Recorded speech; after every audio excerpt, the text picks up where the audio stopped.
Test 1 2. Test 1 2.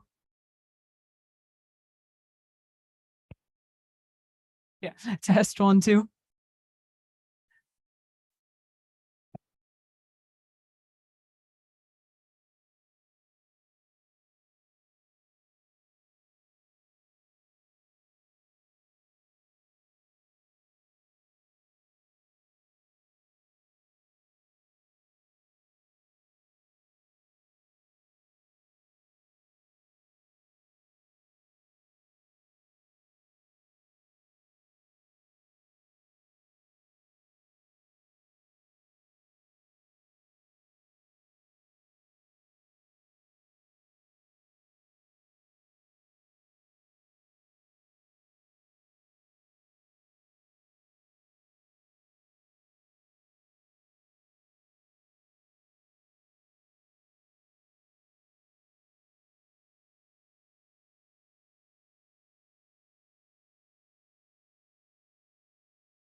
Good afternoon, everyone. Welcome to this convening of the Monroe County Election Board on August 3rd. I will ask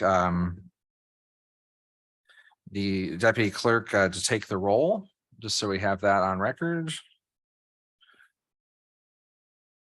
Laramie, if you can mind taking the roll. Yeah, thanks.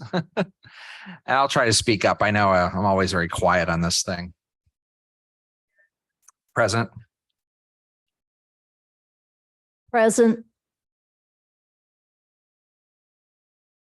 Yes, present. All right, let's get going. So the first order of business is the approval of the minutes from July 6th. I believe those were provided out. Are there any edits to those minutes? Nicole Brown mentioned that she appreciated, Nicole Brown mentioned that she appreciated Sherry's efforts on the minutes, and she said no significant additions, deletions, or corrections. Okay, And I have none. all right, I'll entertain a motion to approve the minutes. I make a motion to approve the minutes from July 6th. Second that? There's a second. Ms. Wilson, will you call the roll? Yes. Yes. Yes. All right, next on the agenda is the approval and disposition of minutes from a bank of meetings here between March 2nd, 2023 and June 1st, 2023. There's 9 of those.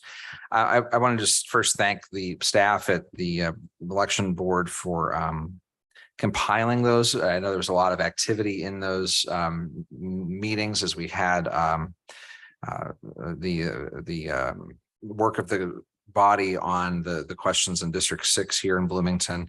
I know it's a little unorthodox to approve a bank of minutes all at once like this, but understanding some of the staffing turnover in the office, that it was just a little rough getting all these put together, but I appreciate Sherry's effort in getting all these put together.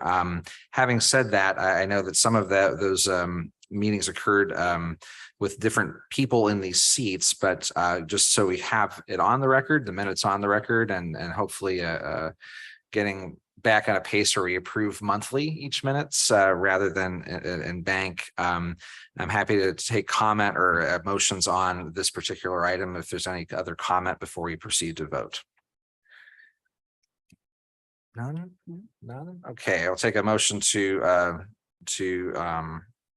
approve the minutes en banc from the dates listed here. March 2nd, 2023 through June 1st, 2023. Is there a motion to do so? March 2nd. Thank you. Yeah. Yeah, I could support the motion to do that. Okay, I will second. Ms. Wilson, if you call the roll. Yes. Abstain. Yes. Okay, by a vote of 2-0-1, the motion carries. Those minutes are approved. Next on the agenda is updates from the clerk's office. Clerk Brown is not here today. She has a proxy. Ms. Napoli, do you have any updates from her before we ask staff? No, other than the minutes look great. Okay, Thank you. appreciate that. Ms. Wilson or staff, are there any? Zoom's not hearing. Okay, Ms. Wilson. we'll just take a pause for a technical issue in the webinar. One moment. It says the Zoom meeting cannot hear Ms. Wilson. So Laramie, could you turn on your mic when you talk to make sure the mic's on? Hopefully that picks up. So aside from, are there any updates from the election division to share today? Are there any updates from the division today? Ms. Clerk Brown's not here to share any, but are there any additional notes to share with the board today? Okay, hearing none from there. We'll move on to the next agenda item, which is the general election 2023 polling locations and the approval of polling locations for the 2023 general election. Do we have a copy of that list over there to review that we could share? Yeah. Yeah, we pass up. Thank you. I don't think it was in the packet today. I just want to make sure we have it. Thank you. Okay, so I'll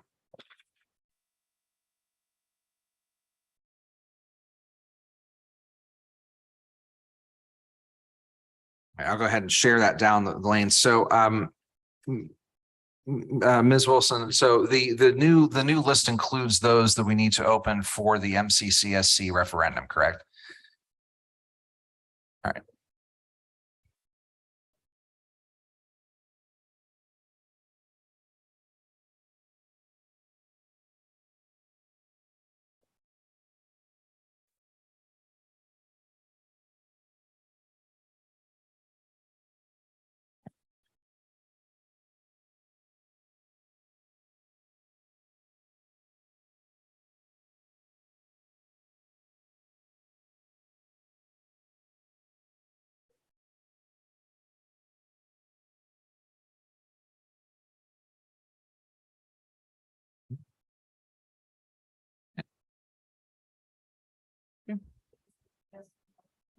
So the good news is we've been to those places before and very recently, and they've been looked at, they're good to go.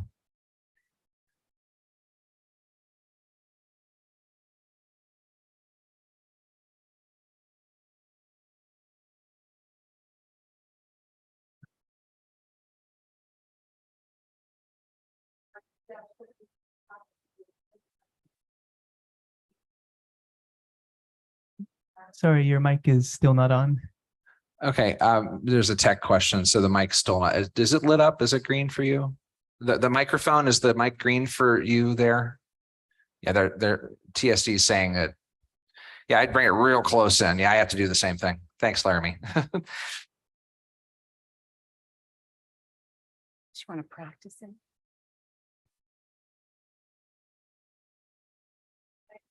I mean, I can hear you, but it might not be coming in on the TSD. TSD, is it coming through?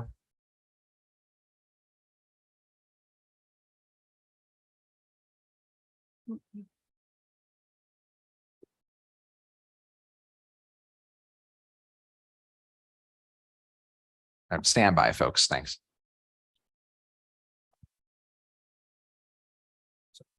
Are you guys wiring it up right now? Okay. Got it. While we're fixing Ms. Wilson's mic, I can just say, again, thank you for compiling the new list. I know we had to add a few more polling locations, which will put a little bit of more of a burden on our poll recruiters to identify workers for those polling locations. But of course, we want to do that good work to make sure that the new locations have staff to support the ballot initiative there, the administration of the ballot initiative for MCCSC. Do any of the board members have comment or questions about the poll locations or the process as we review this today? Judith, anything? I do. I wanted to be sure that I understood correctly that the cost for opening these the polling places where there was nothing else but the referendum question on the ballot, who pays for that? I believe it's the school corporation. Do they do that beforehand? How does that work, or do you know? I don't, but as we're getting mics going again, Ms. Wilson, do you know when, to Ms. Benkart's question, the school corporation reimburses or pays for the polling locations that they're using? Is that before, during, after? It's a question she had. Will be done after So- the election. Okay, so it's done after the election. Okay. Okay. The other question I had is who's responsible for staffing the? Staffing question. I mean, I'm happy to take a shot at it, but yeah, the poll recruiters that we use to recruit for polls for both parties just extend their work to the additional polling locations, unless I'm mistaken. Is that right, Ms. Wilson? We just continue to recruit for the additional spaces, the two poll recruiters, right?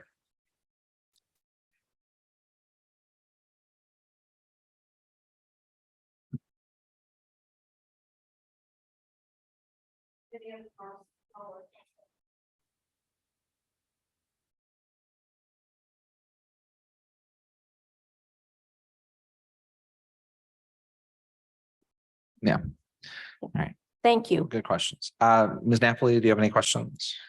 No, I don't have any questions, but I'm happy to recruit at IU for student volunteers for some of those positions.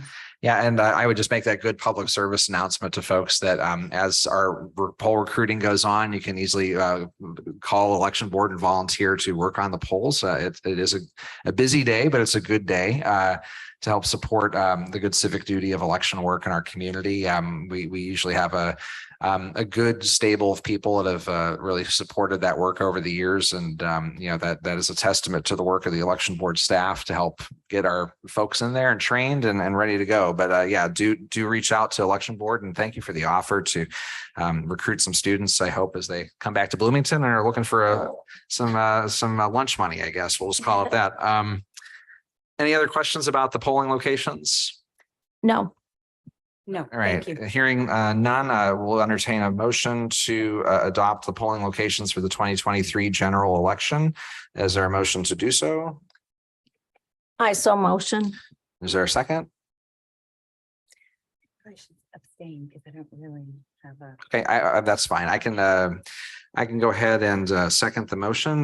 Ms. Wilson, if you'll call the roll, please. Yes? Yes, Abstain right. due to lack of big picture. Fair. So a vote of 2-0 to 1 abstention. The motion carries. The poll locations are adopted, and we will continue our work getting ready for the general. Thank you, everybody. Okay, next on the agenda is the Vote Center Study Committee Draft Organization Proposal. There is a document that was socialized in county records online, as well as among the board here for how we will compose the committee that we agreed to create as we investigate the opportunity for poll centers here in Monroe County. As this is a working document, I think the process we should really work through is to go line by line to make adjustments and then take the vote on the committee structure. So if by the end of today, we have a study committee structure, the parties that are involved with staffing this committee can get to work with their appointments and get the body moving into investigating the opportunity. So with that, I know I think county legal had some commentary on the structure that we may want to consider. Ms. Turner King, did you want to share some opportunities here for amendment or adjustment to the proposal?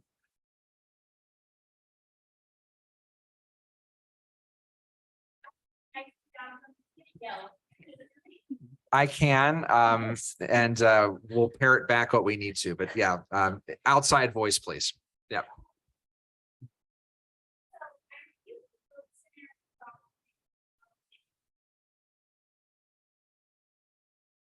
Yeah, it's not, I will say it's not picking up on Zoom. We'll continue to work on the technical difficulty. We do have staff literally under the desk working on it.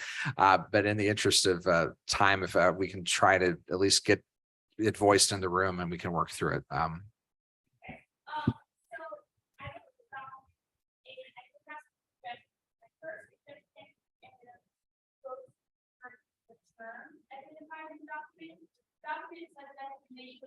Work no later than 100 days after their first meeting.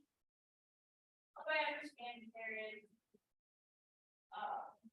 eagerness and desire of things, I don't know that we have a hard deadline that mechanism, and I recommend that consideration for their just saying that the committee shall serve until the local plan is complete. And then put in that the committee would update you.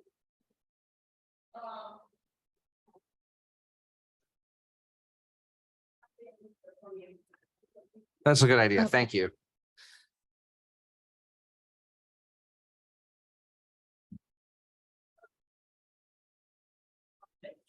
That's fine. Can you, okay, I think I'm picking up now. I think we're good. Okay. Okay, so if perhaps the term should include just till the completion of the vote center plan. And then you could add in that the committee would update the election board within so many days of their progress, so that the election board stays up to date on what's happening with the committee, but then the committee isn't rushing through the work to a hard deadline. So I guess, yeah, and we can just go by line and just take motions to address this, I guess. So is there a commentary from the board on that? Any questions or? I guess I want to know what you, in an earlier meeting, Tree had indicated she didn't want the vote centers to, be really worked on until after the general election in November of 2024. Is that a time frame that we're looking at? Or are we trying to get it done quicker? And do we even have, are we going to be able to do that? Yeah, so my view is that since the composition of the body is not us and it's other people, that Okay. that work can work in parallel with the administration of the election in 23 and it beginning in 24. I mean, ideally, if it is a compressed time schedule, there could be a plan presented that could be taken into effect in the 2024 cycle, depending on how complicated this is. But I know that Clerk Brown, and I don't want to speak for her, but I know that, she had mentioned in that same meeting that she also didn't want to see this go on forever either. So there's a certain, we could, have analysis paralysis for years on this issue. We already have 12 years already of that in our community. But at the same time, I can appreciate that a compressed schedule means that there might be demands on the election board resources, understanding the current staffing constraints at the board, right? So there, yeah, I get it.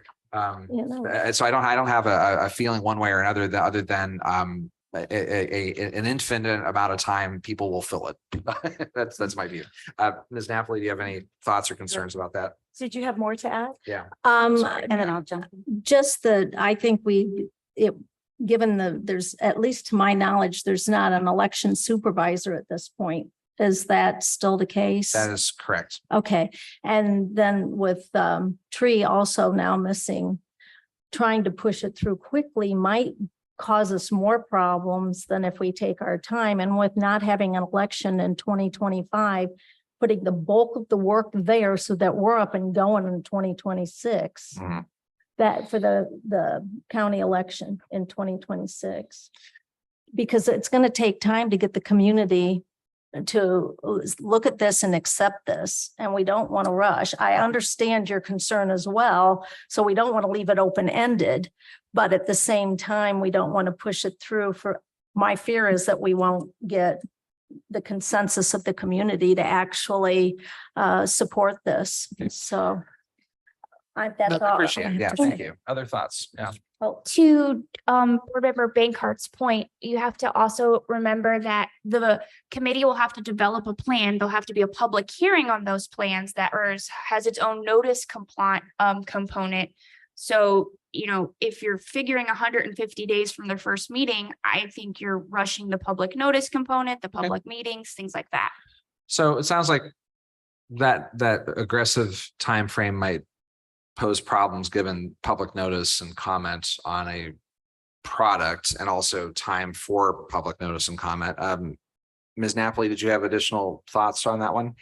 Well, just that I'm really happy to know that this is being considered. And I do like the idea of taking the time it needs to have a quality process, to bring in public input, as well as to be able to be sure that the election staff is in a good place to do that. So that all makes really good sense. And I'm also very just curious about what models they're looking at from other cities, because I think there's a lot of really innovative work being done at vote centers.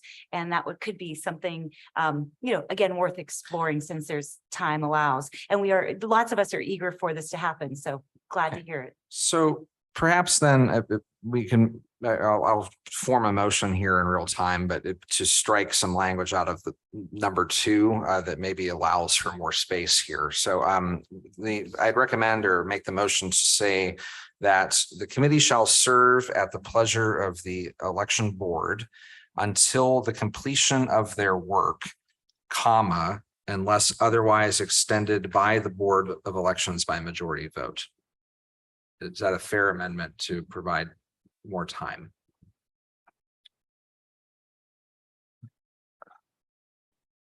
So I'll repeat it because I talked really fast.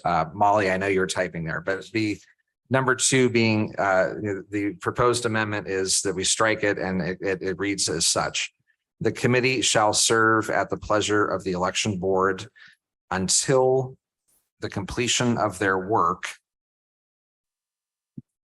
unless otherwise extended by the election board by majority vote. I think that sounds fair. So I have the motion. Is there a second? Second, Okay. Ms. Wilson, will you call the roll on that one? Yes. yes, Yes. Okay. All right. So that gives us more time. Ms. Turner King, did you have additional commentary that you wanted to share for edit on this proposal? Well, I just included now being shared on the screen, the yellow is the highlighted sentence, and I'm Okay. going to strike through that first sentence. My question is, as far as term, do you want to include that the committee would update the election board, I don't know, every 3 months? Like, how do you? Yeah, that's addressed later in the document in Okay. terms of the 90 days after the first meeting. Maybe we can adjust all that down there in terms of the Okay. pace of reporting. Yeah. I do think that these meetings of the Vote Center Study Committee would be subject to open door.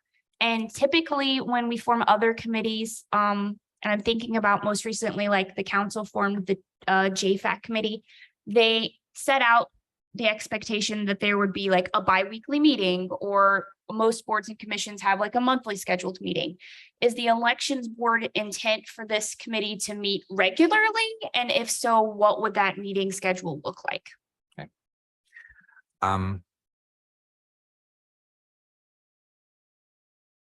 Just for clarification, boards and ad hoc bodies that have been created in this way meet with what frequency in the county? Is it? It depends. So for example, the Justice Finance Advisory Committee, they're meeting bi-weekly. When we had the Criminal Justice or the CJRC Community Justice Reform Committee, they were bi-weekly. Committees who some committees meet monthly, such as the Women's Commission, Environmental Commission. I think how frequent a committee meets is also somewhat determined by the task they have to complete. So for JFAC, they're writing a report that's due in September. So they're kind of Sure. meeting more frequently now. And so I guess how frequently this body would meet would be somewhat dependent on how quickly you would want them to come to the Vote Center plan.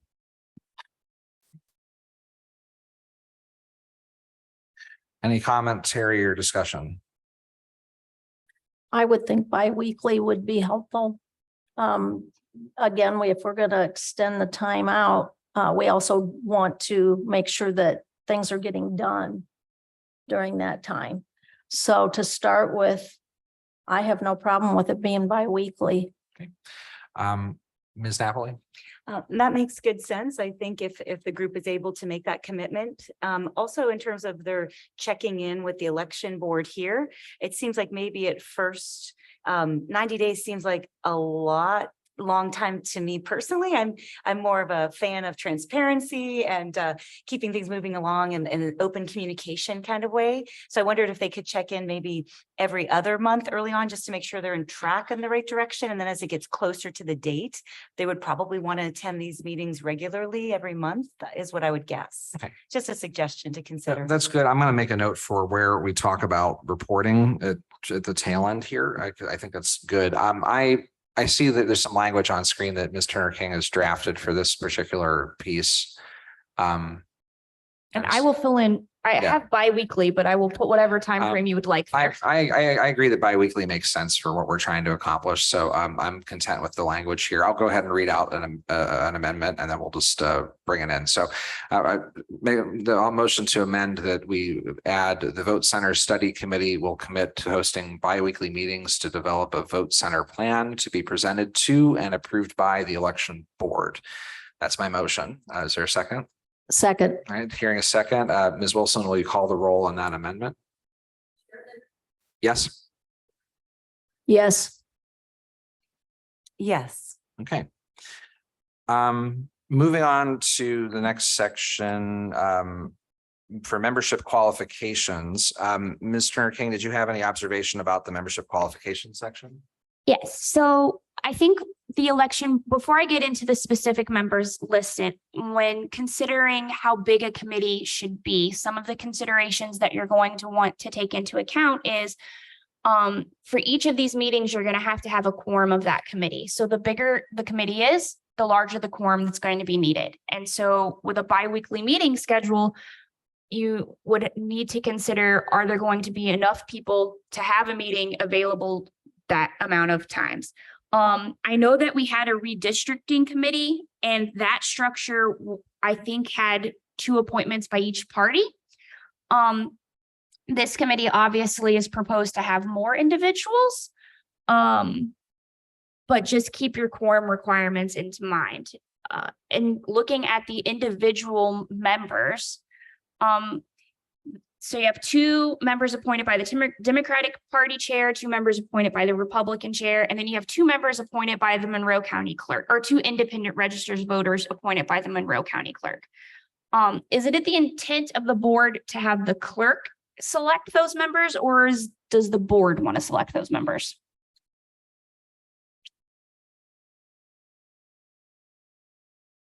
I'll just start by saying I'm almost indifferent, I guess. In the redistricting model, who selected the independent members for the redistricting board? I don't know that there was independent members on the Have had redistricting them, haven't committee. we? Ms. Wilson, I might be wrong. No, maybe not. Okay. Yeah, I can check, that's an but- institutional question. Yeah, it might precede my time. Well, so while we're looking for that, if any, we'll just go around the bench here. Ms. Benkart, did you have observations about additions or omissions or subtractions to this? With all of. Yeah.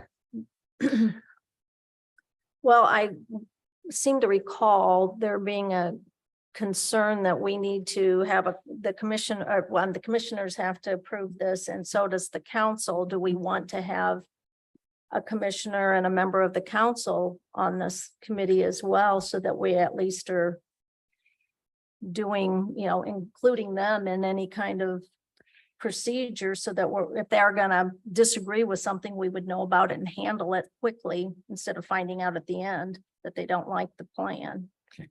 What do you think? Other thoughts? So I didn't know if we wanted to discuss that further. I had a different thought. Is that okay to? Sure. jump in? So I guess 2 things. First, the independent registered voters by the Monroe County clerk, I would definitely defer to Nicole for feedback on that. And then the other piece is in terms of the part 4.3, a registered voter who is currently enrolled at Indiana University. To me, that I assume that's a student, and I was just curious about that to clarify. And would it be a registered voter from any state, or should it be a registered voter from Indiana or local? Those are my only comments. Yeah, words matter. No, those are good. Maybe go ahead. Sorry. So once you get past the independent voter, I did have a few additional thoughts, concerns. So you have a representative. So I'm assuming that you mean one person from each of the 3 enumerated lists. So the League of Women Voters, a member of community representing those with function or access needs, and a registered voter who is currently enrolled at Indiana University. I'm not sure what the intent of the election board is on how to select those individuals. And one thing that we have recently looked at with other boards and commissions is when you're selecting like just a registered voter or student, you are getting somewhat of a limited perspective. And the idea throughout all of the vote center plans that I've had is to have a broad perspective. So is it easier to say, a person from a person appointed from the Young Democrats or the College Republicans, or I don't know how you're picking that person. So if you're going to just say a registered voter who is a student, you're going to have to come up with some process. And then what happens if, 25 students applies? What's the criteria for picking between those people? The one thing I could add to that, a criteria perhaps worth considering, is that at Indiana University, we have a number of students involved in the Big Ten Voting Challenge. And they do hold, because they're part of that steering committee, some of them, they hold a broader perspective in that way. So that just, again, to throw in as a criteria, perhaps to consider. Then to address board member Bankhart's question or concern about commissioners or council members being on the committee, I think that originally I looked at some plans that did have a commissioner or council member on the committee. However, since these meetings are going to be subject to open door, the commissioners and council members could attend as they see fit and provide input on the vote plan. They don't necessarily need to be on the committee to be able to have a voice. That certainly works for me. I don't want to put any more people on here than we have to. I see that viewpoint too. So what we have here in the writing is sort of a hybrid proposal of something that feels like the way redistricting was done, which is very balanced, but also taking considerations for constituency groups that, as the author of this document, I identified in the previous work that was done in 2011 from specifically communities such as League of Women Voters, such as those experiencing disabilities in the community that had stake in the discussion about the vote centers. And so, I mean, I would only add to my own observation here that even the composition of those representatives from different segments could carry partisanship. Similar if we did appoint the commissioners of the council, or the composition of those bodies reflects a certain party right now, and you'd end up with a lot of, say, in my case, a lot of Democrats serving instead of keeping a balance. So I guess I'm erring toward the side of a balanced approach as much as possible between the two parties, and then the independent voter, which exists in our state, who do not vote in primaries but would have a stake in a general election vote, and identifying those individuals as we have for things like the recount, for example, where we had an independent voter that was observing that behavior, right? This is a little messy, and we may have to kind of pick through it bit by bit, but Ms. Turner King, were you working on language as we were talking through this that would alter this on screen, or I may have missed it? Well, I can. Well, why don't we share put my it up on, screen yeah, if why don't we put it on screen so we can at least see it together? And try to take these one by one. So are there any objections to the parties appointing a 2 members each, 1 and 2? Like, that would be okay. Are there any objections or amendments for subsection 1 or 2? No, No. Okay, so those look pretty good. All right. For number 3, the independent, it wouldn't be really an independent registered voter because they don't register. They register to vote. They have not pulled a ballot in a partisan primary. Those are the people we'd be looking for, right? Ms. Wilson, do you have like a better way to say it in that case?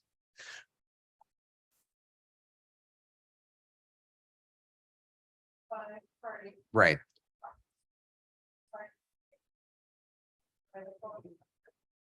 So,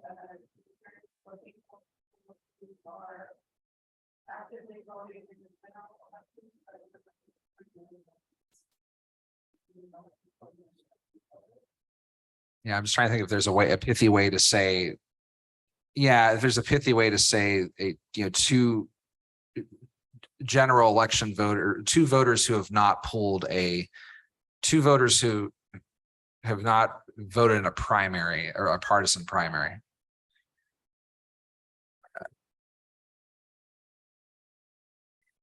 So my only concern with that is that if they were abstain from voting in the primary, that means they're perhaps less engaged in the electoral process. And I would imagine we would want people who are sort of more engaged in the process. It's just a thought to consider.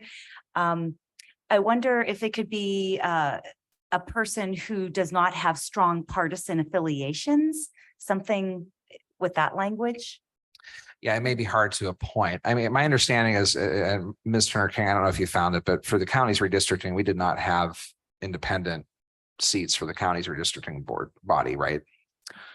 I couldn't find it because I'm sharing my screen, so I know can't the read city it had actually. a more complex redistricting organization for the city, but I'm pretty sure we didn't have it as we're looking. So we did not have independence for a county redistricting body. From what I've been told, because this is before my time, I do not think there was an independent red voter or person without party affiliations on the redistricting committee.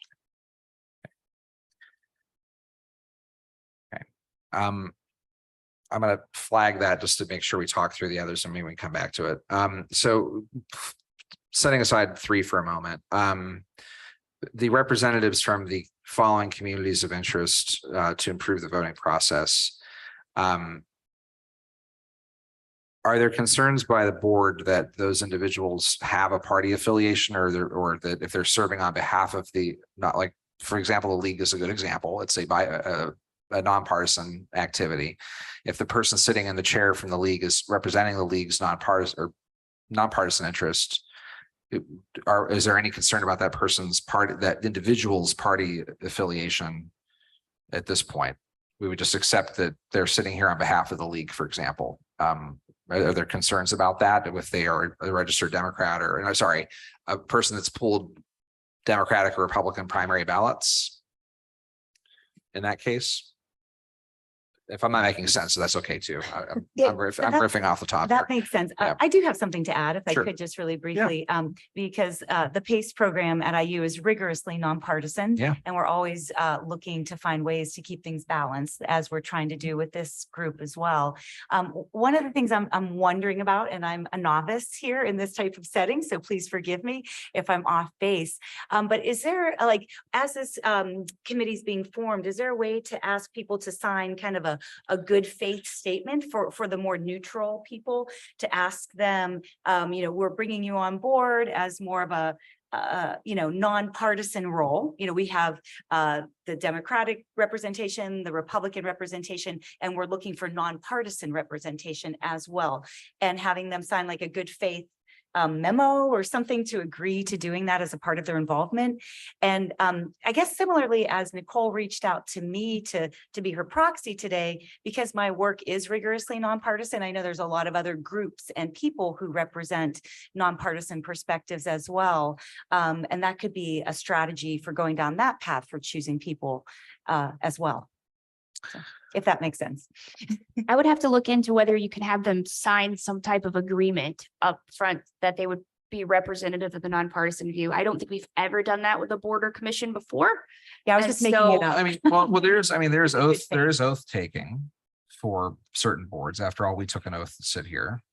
For But that- most of the boards that we have, and I'm thinking this of is an like, ad hoc body. Yeah, go ahead. yeah, we appoint members to the board, but I don't like the Women's Commission, JFAC, CJRC. I don't think there were any oaths administered to those board members. Okay. So if we're looking at item number Yeah. 4, can I clarify this by saying one representative? Yeah, that's So- fair. Yeah, because I think we want to put a number on that. Yeah. Okay, so one representative from each of the following: the League of Women Voters, a member of the community representing those with functional access needs. And I guess my question for the board is, how do you pick that person and who do you envision that person to be? Is it a person who has personal experience with having a functional or access need? Is it an individual who deals with functional or access needs in a Sure. a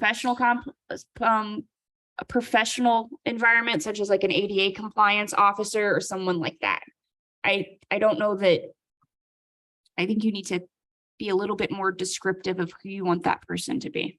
Okay, so focusing on number 2, are there comments from the board on how to be a little more granular about that particular representative?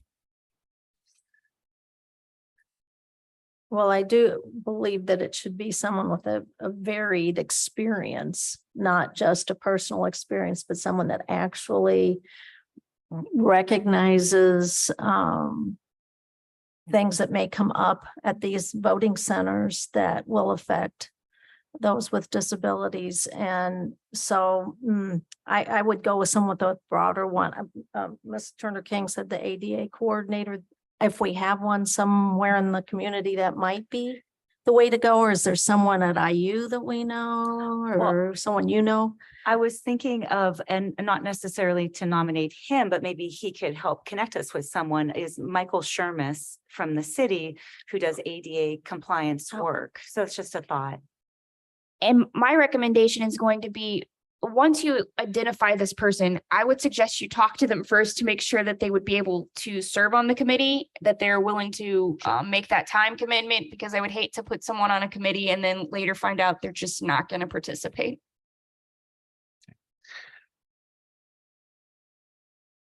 We could, we could add language that says either, it's your point, Ms. Turner King, that it's a person that either, it's something that captures, represents, it represents either through a lived experience or professional organization or activity, those with the functional or access needs. Does that make sense? Because I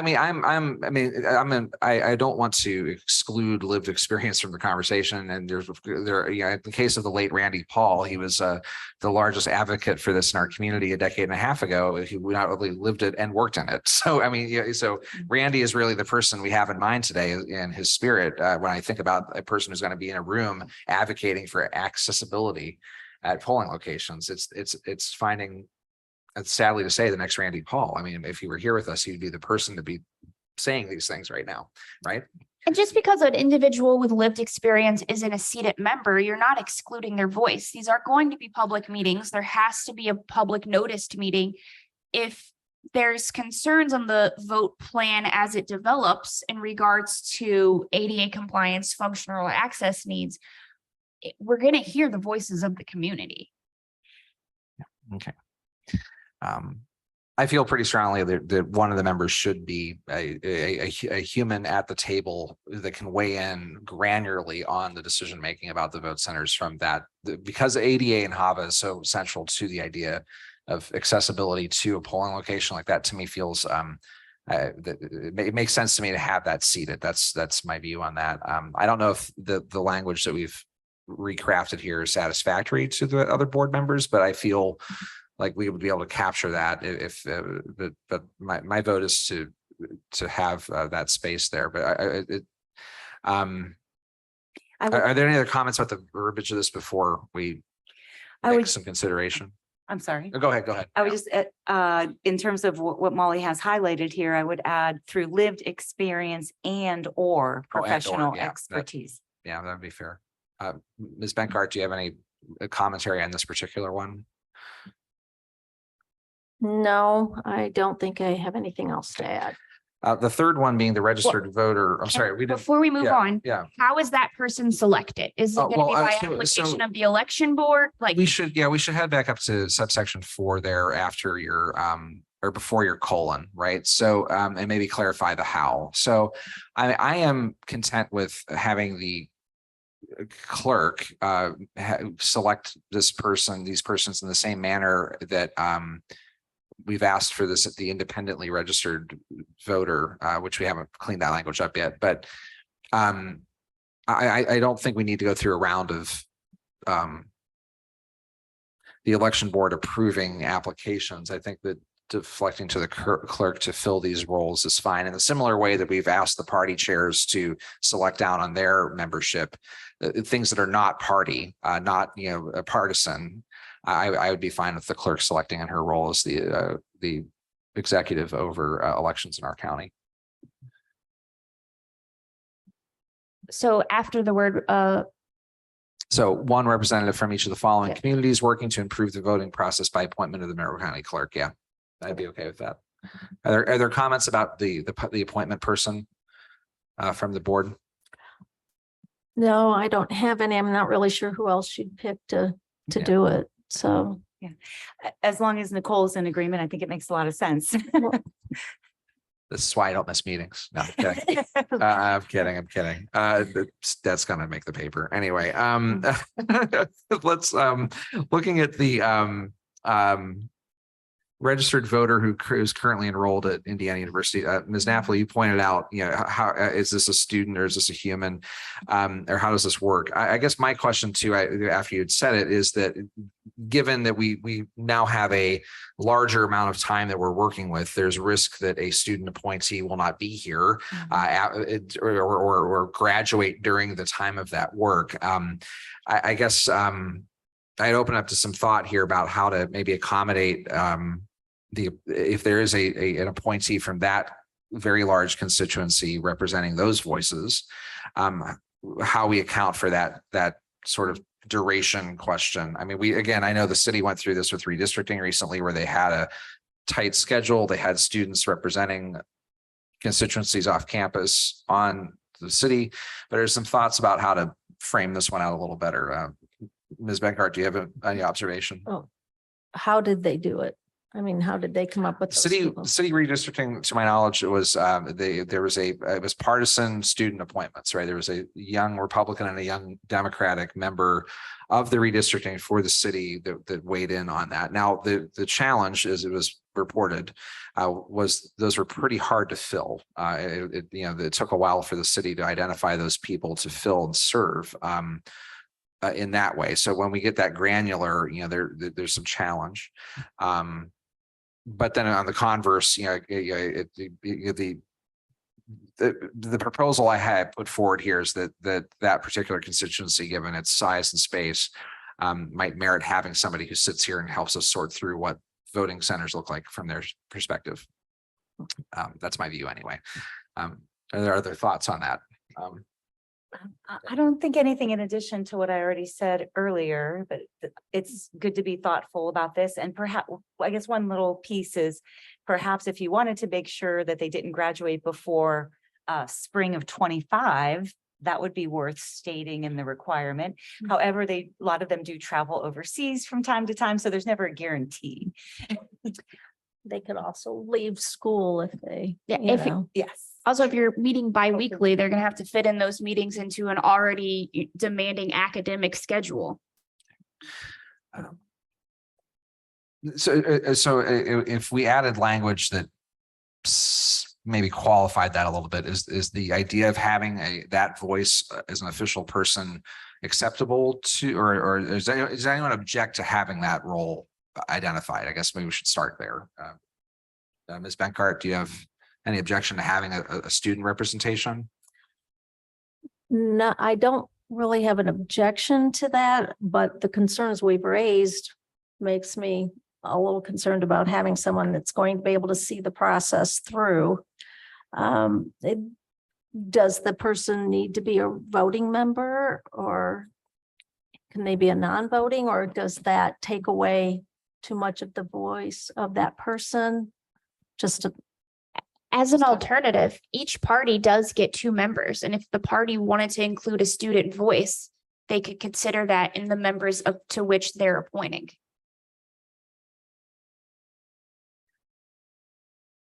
I guess we could require that.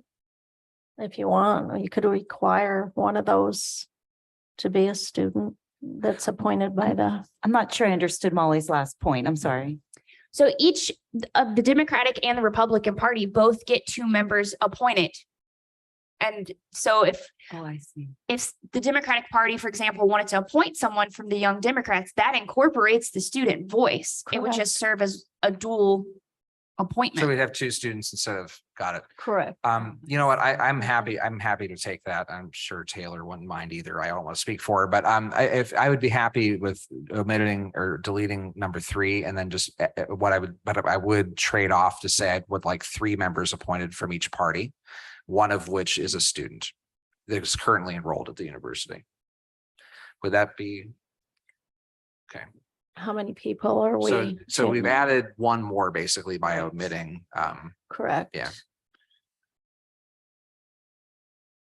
And then, yeah, but then that means that the independently registered voters are outnumbered 2 by 2 there.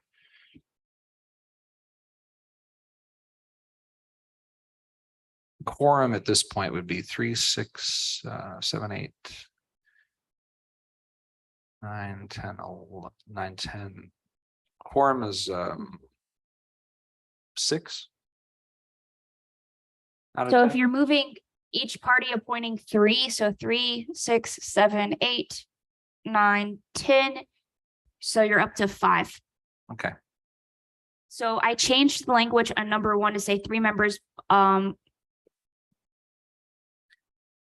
appointment of the Monroe County Democratic Party chairman with the requirement that 1 member appointed is enrolled. And do you want it to specifically say a Indiana University student, or do you want a college student? okay. And then the same language for 2, right? Well, Do you to the want it- clarifying question, I'm sorry? do you want it to say specifically an Indiana University student, or is it okay that it just says a college student? I would prefer to say, yeah, enrolled Indiana College, Indiana University student. And we can. Yeah. Okay, Yeah, there could be value to. I mean, What you're about an gonna have IB vote centers from- all over the county Sure. potentially, and Yeah. there are Yeah. other collegiate institutions within the county. okay, now I follow what you're saying. Since that phrase would be inclusive, enrolled university or college student, if, you know, if there was a appointee from Ivy Tech through one of the parties, that would be fine. Yeah, so we can say enrolled university student or university or college student. Ideally, it would be great to have both institutions represented. In university or college student in Monroe County, then is that what we have to do to make that fit? Mhm. Um, I think so. You may end up with 2 from one institution or the other, but you could see how it goes, and I'm sure there'll be a lot more conversations about these representatives.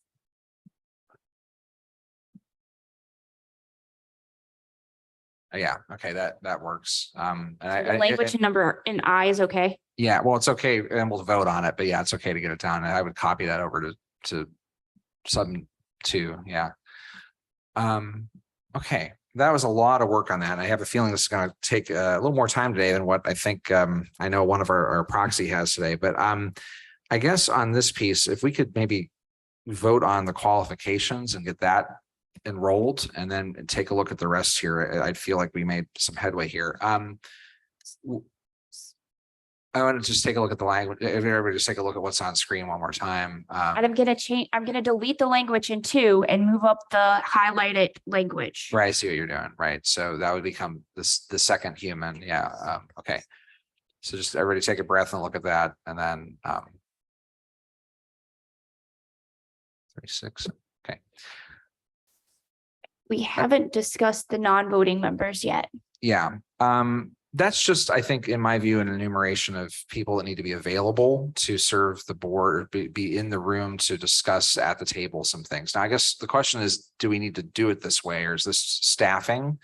And they're listed as non-voting members because these are really technical expertise, such as you provide right now in your Yeah. current role. Do we need to actually outline that in this way? What's your thought?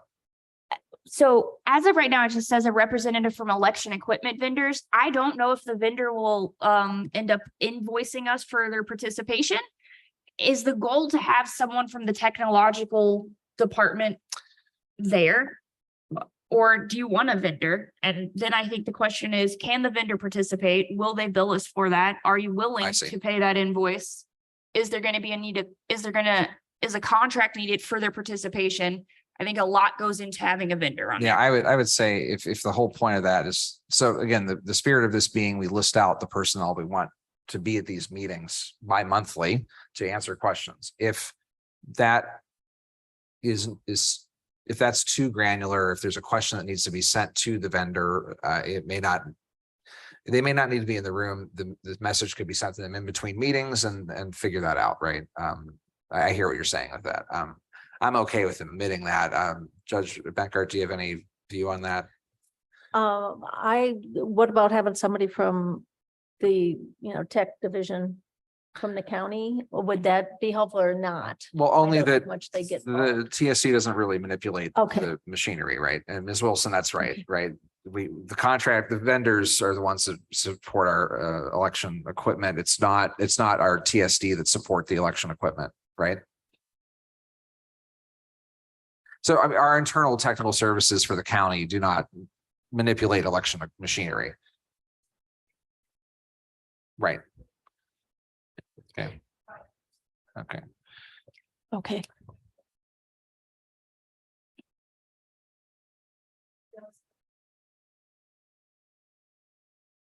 I mean, this section may be superfluous because staff provide time to bodies all the time. I'm okay with striking all of it if the idea is staff are here to support that body. And I think if the intent is just to have a vendor available for questions, vote center plans do have to, you know, get through equipment use, technology, all of that. When I envision that the steering committee or vote center committee is going to have an agenda of items to go through. And when it gets to the equipment line, you can see if the vendor is willing to make a presentation, be available for questions. They don't have to be named as a non-voting member to be available. I have nothing further to add. Makes sense. So I mean, I would be comfortable just omitting all of B, I think in that case. All right, so let's get a look at the composition one more time on screen. So that brings us to 10 members. So your quorum is going to be 5. That seems reasonable to me. Do we have the right balance that we want? I know we were talking about a bit now, 6, 3, 3, and how would that work? 3, 3, and then We have 2. 2, but then you don't really have, hopefully wouldn't have anybody necessarily that's partisan. On the other 2, maybe. I will say most of our boards have an odd number because Yeah. when you start voting on things, Yeah, there's and that. so I mean, if you do, you could reduce it to 1 independent registered voter. That way each party has their appointment. That's just a suggestion and in no way do you have to listen to me on that.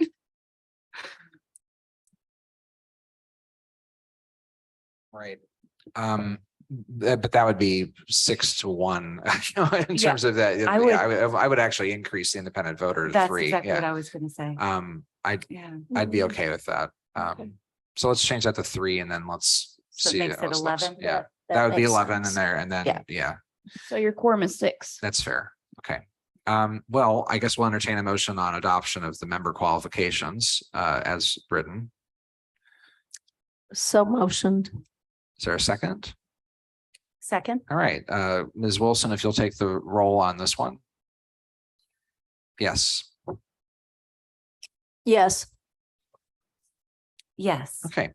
I know we're at the 2:00 hour and I know, again, one of the members have constraint here. I guess in the time we've got, a quorum for us is 2, right? Yeah, so I guess I would maybe say if you do need to depart, are there any other things you wanted to raise off of this in the event that you have to leave before we have to call the meeting? Not at this point, but I may have comments down the Okay. road. Thank you. Ms. Benkart, do you want to keep working through this today or? I am free to do that. Great, okay, and we have the room. So, all right, looking to requirements, Molly or Ms. Turner King, did you have anything on requirements that we needed to take a look at in particular? So Indiana Code 311-18.14 outlines all the requirements of that must be included in this plan. And it enumerates 17 items. And so we need to make sure that those 17 items and all of their subsections are included within the requirements of the plan. Is it just possible to add a line that says the vote center plan will meet all the criteria as listed in IC, whatever the IC is, rather than listing them out? I think that would probably be Yes. efficient. Yeah. And then, and whatever we're calling out here is just germane to our local questions, right? So like, here's everything under IC, the 17 things, and then here's some stuff locally we want to focus on. And those are those things. Is that fair? Okay, so I know you're working on putting that on screen, but I'll give it a minute.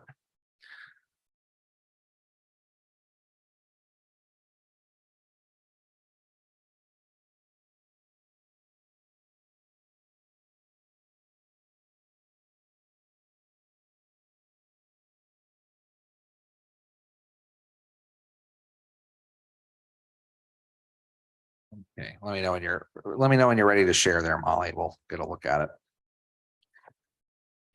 And while she's working on that, I just want to say, I'm going to have to excuse myself in a few minutes and Yeah. thank you for the opportunity to be here. Oh, thank you. And it was great to have your insight.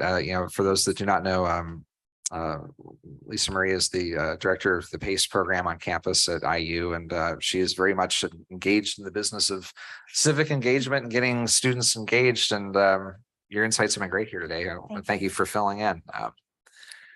Yes, thank you. Okay, so as on screen, yeah, so we've got a new, the Vote Centers Committee shall study, produce a vote center plan in accordance with IC, 31118, 1-4.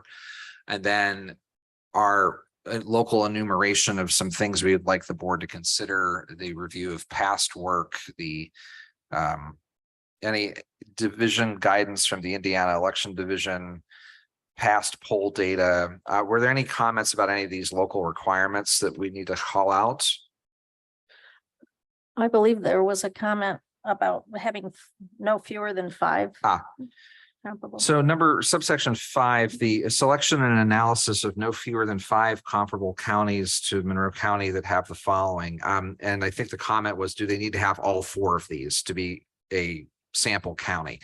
I would say, yeah, no, because it might be hard to find a county that has like all of those. But I think that if we're trying to compare different apples to apples, that we get it as close as possible. So I would be okay with something that reads like the selection and analysis of no fewer than 5 comparable counties that have one of the following criteria, at least to get it on.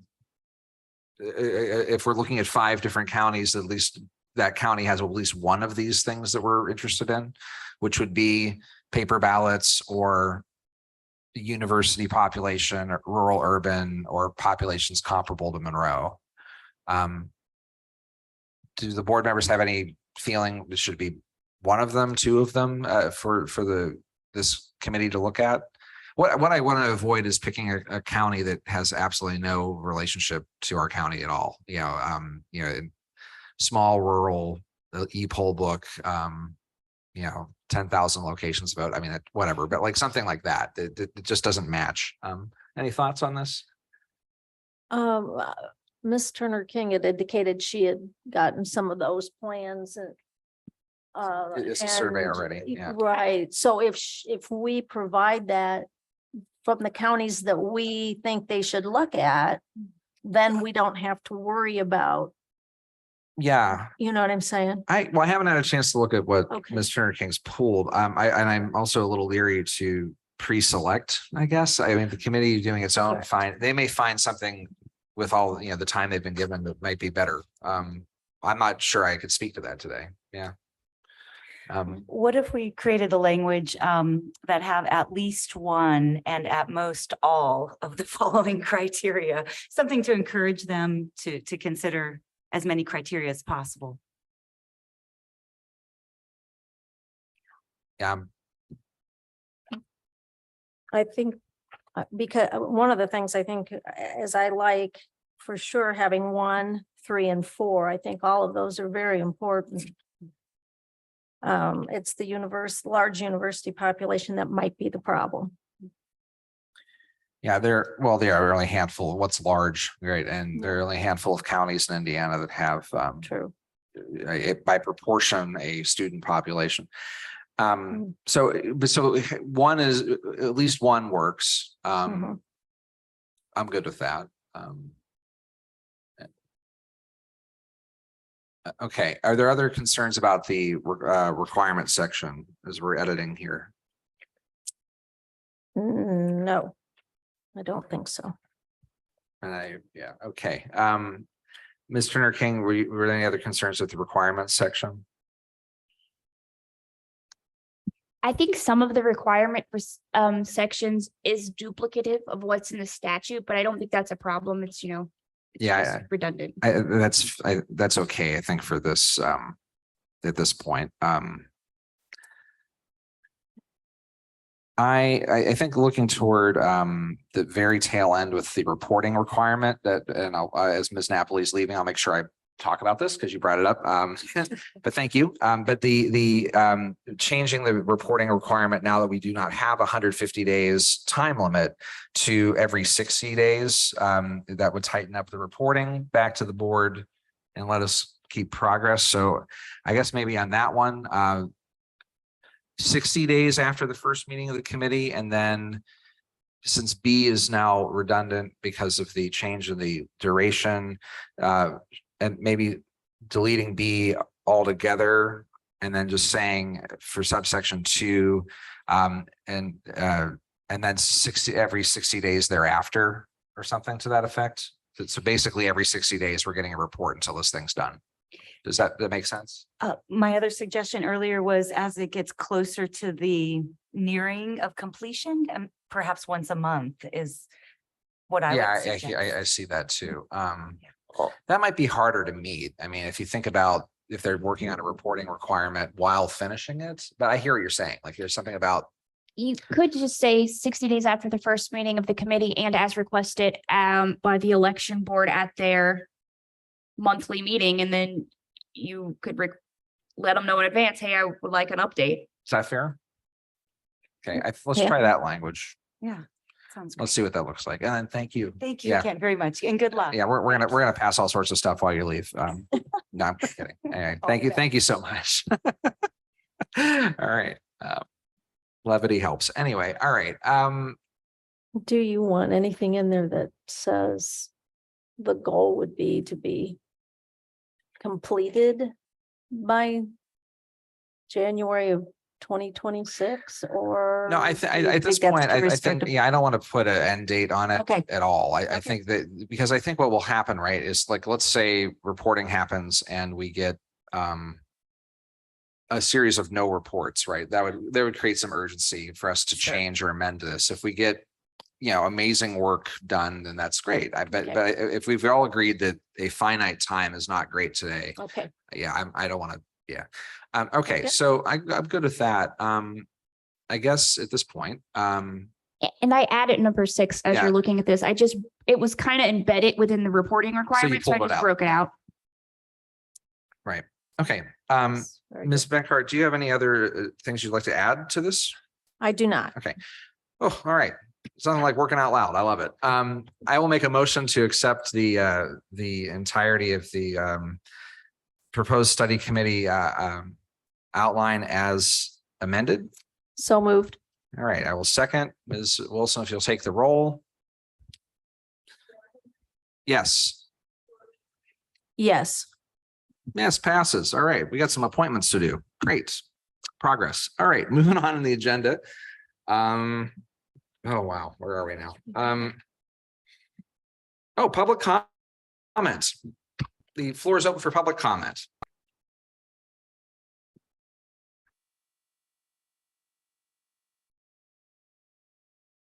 Checking on chat, seeing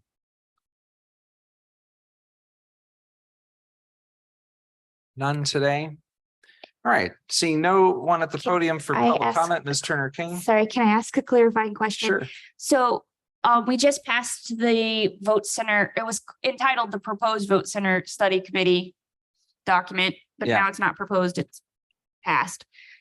Do you want me to add whereas language to the top of that to make it more like a formal resolution? So In my review of other compositions was that those clauses weren't necessary, but do you feel that they are? Because because at that point, yeah, because I reviewed, city compositions, it was done by ordinance. I've reviewed some others, but if the whereas and therefore are required, I mean, it sounds like we need another vote then on that. Is I that, think you could vote.